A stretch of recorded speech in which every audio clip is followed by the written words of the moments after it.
Today we're going to do a walk that I haven't done before. I've just got the bus up from Icod using the 360 up to a place called La Montañeta, and we've just got off at the Iglesia San Francisco, and we're looking to find the start of our walk, which is going to take us into the Arenas Negras, the Black Sands, and then down to Los Silos. This is the first surprise on the route, this superbly made bridge over the road that we've just come up. This is quite something for a footpath.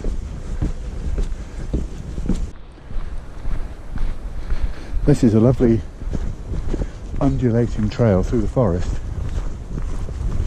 Very well marked out. It's a real pleasure to walk on this.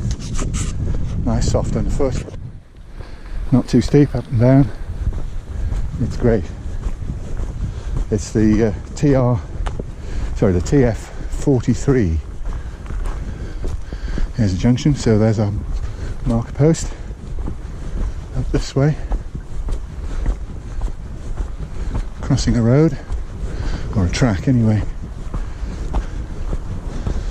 The road's just over there. I can hear it.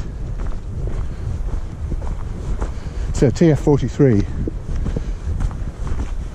not in being when my guidebook that I took this walk from was produced, and as always there's been a lot of updating of Tenerife footpaths over the years, and this is a really good one. If you're walking in Tenerife, you will see these symbols. Not always yellow, white, yellow for this grade of footpaths, sendero, sometimes red, sometimes another colour, green. So it's pretty easy to make your way. Somebody's provided a cairn in addition, so the footpath, even if they leave the main track like it's doing at the moment, it's pretty easy to find your way about.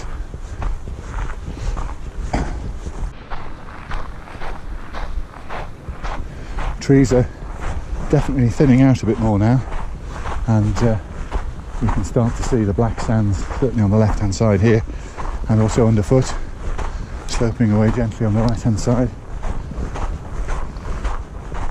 Another footpath marker coming up. Nice always to have confirmation that you're on the right route, but really on a path like this it would be very hard to stray. I think it's so well marked out. We've reached Las Arenas Negras now, and it wasn't quite what I was expecting from the photographs.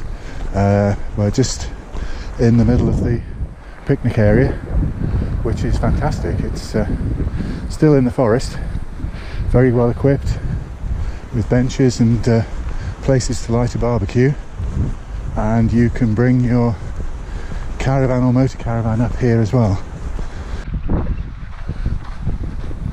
We're starting to see evidence now on the right hand side of recent volcanic activity, which would be the eruption of Chiniero itself, the volcano Chiniero, which erupted in 1909. It was actually the very last major eruption here on Tenerife,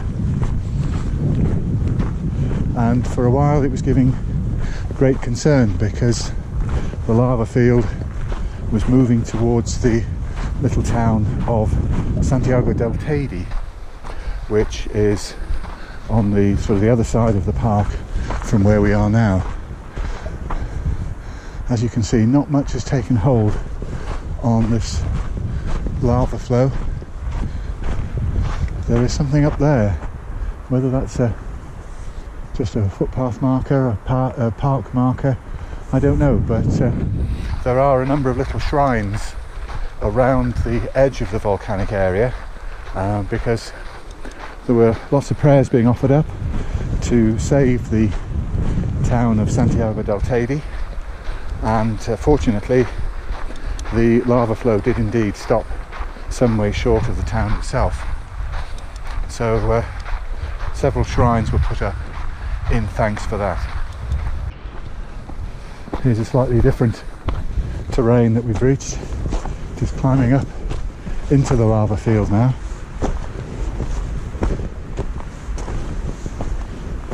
I think it's great that you have a big volcanic event in 1909, and 110 years later it's a recreational area and people can come and see what has happened, learn about the earth and its processes, and just see this spectacular scenery. I think it's brilliant. We've reached the junction now of the TF43 with the TF43.1.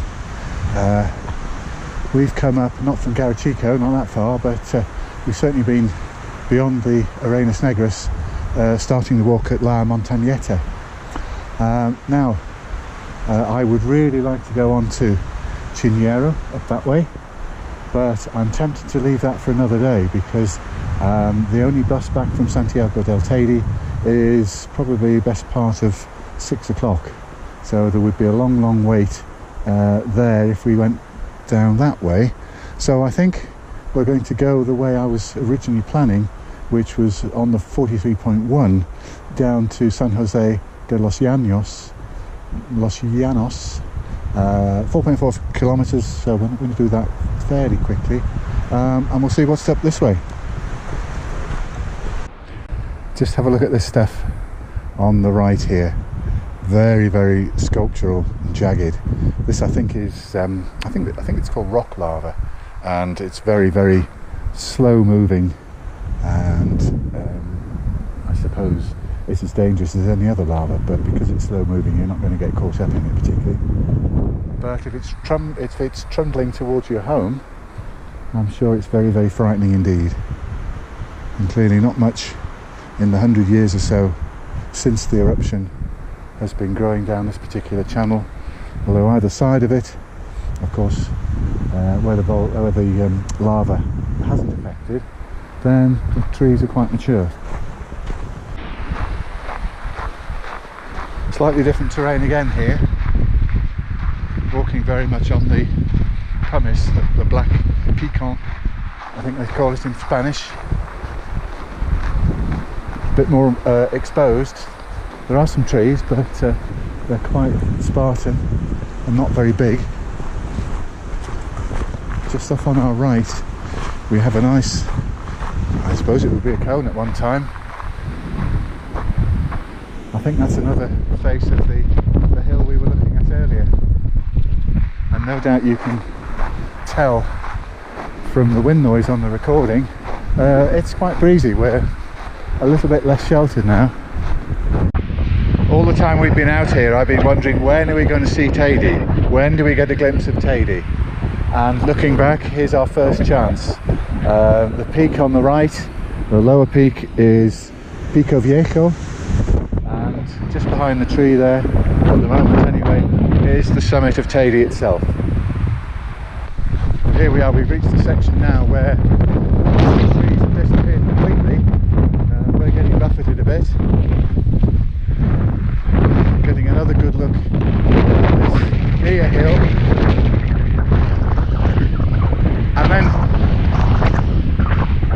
Teide and Pico Viejo over there. I'm really getting blown about. Well, we're just a little bit off that top section now, the completely bare section. My goodness, was that wind howling over the top there. It was probably sounding loud enough on the sound, but it was blowing the sand something shocking. It was whipping my calves as I was trying to get into somewhere a bit more sheltered. Another good view of the small volcano there, the small cone. I can't see any sign of like a crater, but I guess that must be a cone. What else can it be? And it's pretty indistinct, but just over to the left hand side we can now see the sea, which is the first time since we've been on this walk. And I don't know if you can see, probably a bit far away on the wide angle lens, but you can see some of the lighter colour sand being blown something shocking off the side of the volcano. I was mentioning earlier about wayside shrines. Here's a lovely one. No indication what it's about, really. There is some writing on the concrete there. See if it says anything I can understand.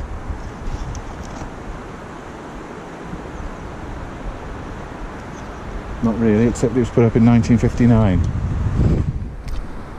So it's a nice commemoration of something. And we'll carry on down on our way this way. I'm just coming a little way off the actual track just to have a look at this plant here, which is absolutely spectacular. Absolutely amazing. It's like a dandelion on steroids. Might indeed be of the same family, I don't know. It's wonderful. And some tiny little bees, I take it they are, enjoying the flowers on it as well. What a stunner. We've reached San Jose de los Llanos now. So the next thing we're going to do is to head down to Erjos. It's blowing a hoolie up here now on this section down to Erjos. It's so windy that in places I can't even record. It's just too buffeting. But this is a nice little view across the lower hills. You can see Teide in the background there and Pico Viejo on the right. And as we come round, more tree-lined hills until we get back onto our way, and unfortunately the wind is directly in our faces at the moment, so it's hard going a bit. It's nice to be out of the wind for a little way. We are sheltered by this cliffside on our left at the moment. Again, heading down to the village of Erjos, where we'll cross the main road that takes us from from Icod to Santiago del Teide. And then we'll find the footpath down to Los Silos. So we'll be going back down to pretty much sea level, I would think. And we're now at 1127 metres. This is interesting, a roundabout right in the middle of nowhere. Goodness knows why there's a roundabout here. That is the track that we've just come down, going up that way where those cars are parked. And then that just goes into a complex somehow. Mystified.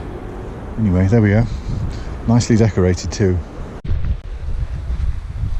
This is a delightful path now. We're pretty much out of the wind. We've dropped down another few, about 100 metres or so. So we're out of the worst of the wind. And again, it's lovely, easy walking on this surface. Gentle slope down. I dare say it's another 5 minutes or so before we're in Erjos, no more than that. In fact, there it is, just appearing in the distance there. So we have to make a decision, because we could catch the bus back from Erjos, so end the walk there, but it's 10 to 2 and I don't think I think the next bus will be round about 6 o'clock or a bit after. So I don't fancy 4 hours really just waiting for the bus. So I think we might continue on down to Los Silos and get the bus from there. Here we are, the main street, the main road through Erjos. Don't know if you can hear me. And we're just taking the path down to Los Silos. We're going to do the shorter one, the Arenas Negras path. I've been up the other one and it's fantastic, but I think as we're getting towards the end of our walk and its legs are getting a bit tired, we'll do the short one, the TF53. On the way down to Los Silos, nice barranco that we're in,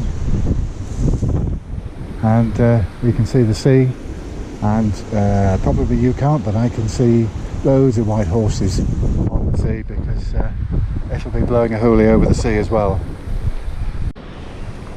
Now, just as you're pretty much down the footpath from Erjos to Los Silos, you think you've seen it all, and it's going to be fairly bland from here on, and then you come across this, which is absolutely fantastic. So the Branco really steepens. You get this landscape which is more familiar to Masca or places like that. These are the Arenas Negras.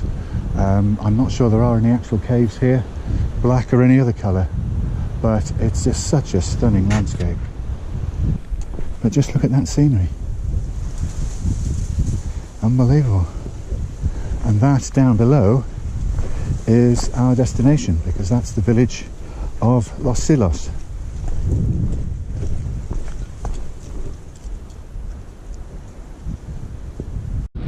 We're in the village of Los Silos now. We've just come to the junction of the footpaths that take you up to Erjos. One of them goes this way. That's a long one, 11.1 kilometres. We've just come down this one, and we're just about to head to the bus stop, see what time the buses are. If there's time, have a drink in a cafe or supermarket, and then head back to Puerto. So I hope you enjoyed this one. It's been a long one. It's been a new one for me on most part, and we'll see you on the next one.